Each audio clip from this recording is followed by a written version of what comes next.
Hey there, welcome to the deep dive. We're going to jump into some source material you shared, specifically an article called Byte Protocol, actually solving MEV. Yeah, this one's by Stan Kladko. He's co-founder and CTO at SKALE, and interestingly, the inventor of the Byte protocol itself. Right, so our mission today is basically to unpack what this MEV thing is, why the article frames it as such a problem, and then get into how this Byte protocol is supposed to solve it, according to him. And the source definitely hints early on that encryption and privacy are like the core tools they're using here. Okay, let's unpack this then. So this whole MEV issue, the article kicks off with a pretty good analogy, I thought.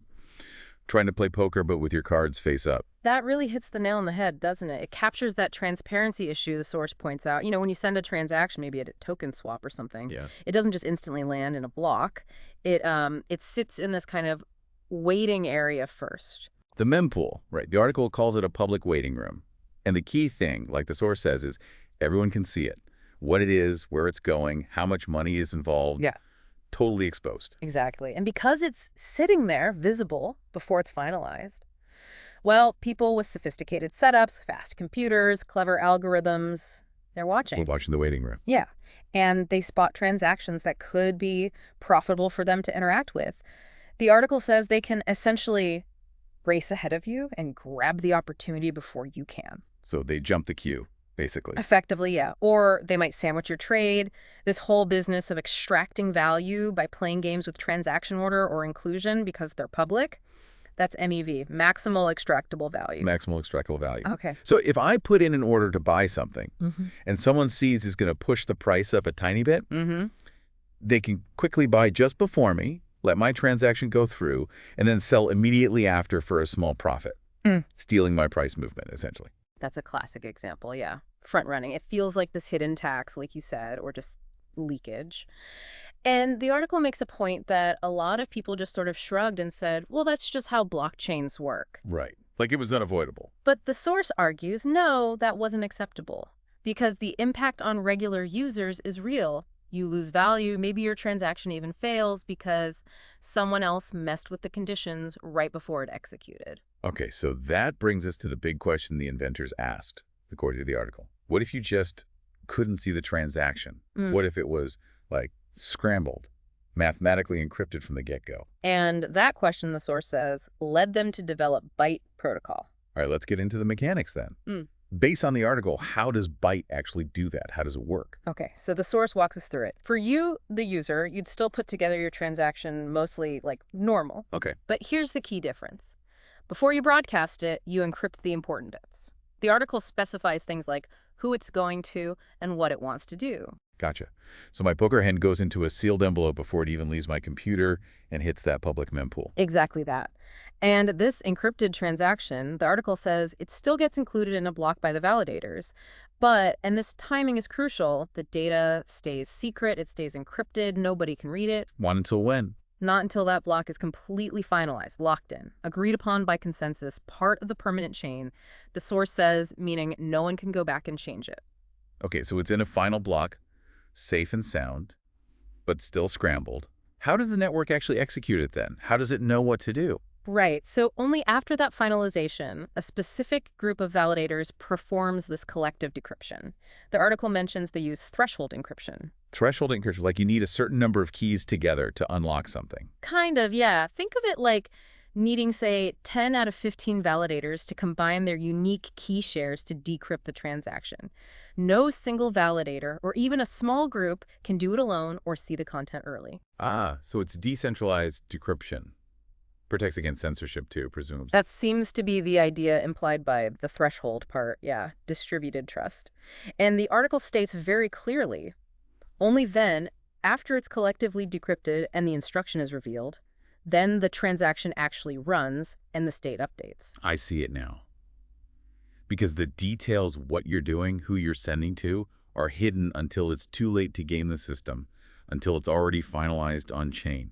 No juicy mempool data to exploit before confirmation. Precisely. The opportunity window for that kind of MEV is theoretically gone. Which leads to their big claim in the article. Boom! No one could front-run it. No one could censor it. It's a bold claim, definitely.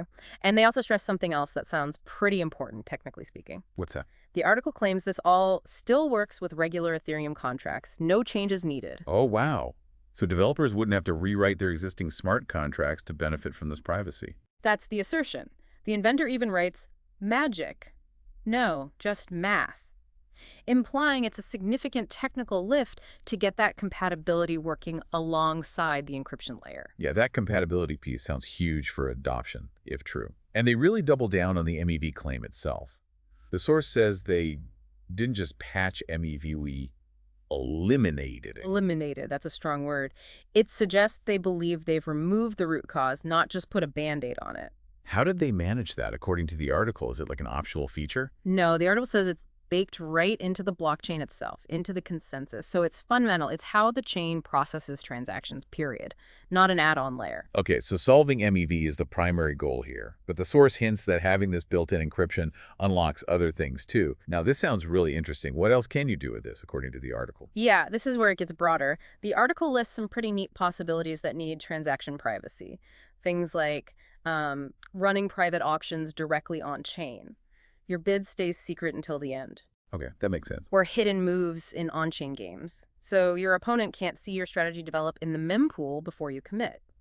Also, encrypted voting for DAOs, decentralized organizations.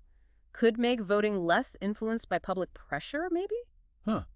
And what about this on-chain bank idea? Right. The article paints this picture where you could have systems storing balances encrypted, but you could still do things like, move funds, earn interest, maybe take out loans, all without revealing your specific financial details publicly on the ledger. That sounds like a major shift. Yeah. The article uses this striking analogy. It says, Byte makes blockchains not just transparent ledgers, but private cloud computers. That's a powerful image, isn't it? Suggests moving beyond just recording transactions to doing complex computations on encrypted data, all within that decentralized network. And that ties back to their other big statement. They didn't just add privacy, we made it a first-class principle. Exactly. And again, they link it to that compatibility point, doing it without asking developers to learn new tricks or rewrite their code. So the narrative is privacy becomes fundamental, default, and usable with existing stuff. Seems like the core message. Built-in compatible privacy fixes MEV and enables new things. That combination privacy at the consensus level, targeting MEV elimination, while claiming compatibility that really sums up the technical case presented in the source for why Byte protocol is significant. Got it.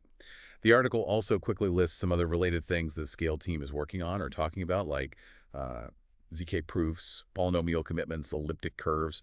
Sounds like deep crypto stuff. Yeah, it just mentions them under more from SKALE, suggesting this fits into a wider R&D picture focused on performance, maybe costs, and now this big push on privacy. And it also lists benefits for developers wanting to build on their platform, the Build on Scale program.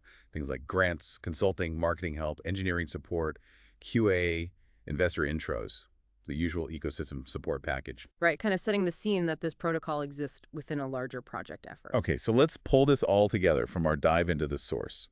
The Byte protocol, as laid out by its inventor Stan Kladko, is essentially trying to kill MEV by hiding transaction details. Right, encrypting the key parts before they hit the public mempool. And keeping them secret until after the transaction's block is final. Then using that threshold encryption thing for validators to decrypt it together. The claim being, this eliminates the chance for front-running or censorship based on seeing transactions early.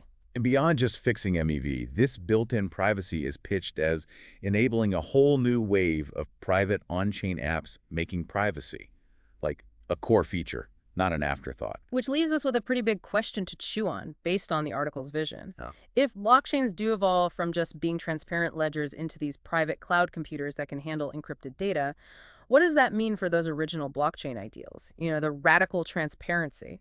Is it a trade-off? Or maybe, as the source seems to suggest, is it possible to get the best of both worlds? More privacy for users and apps, but still retaining the core security and decentralization benefits.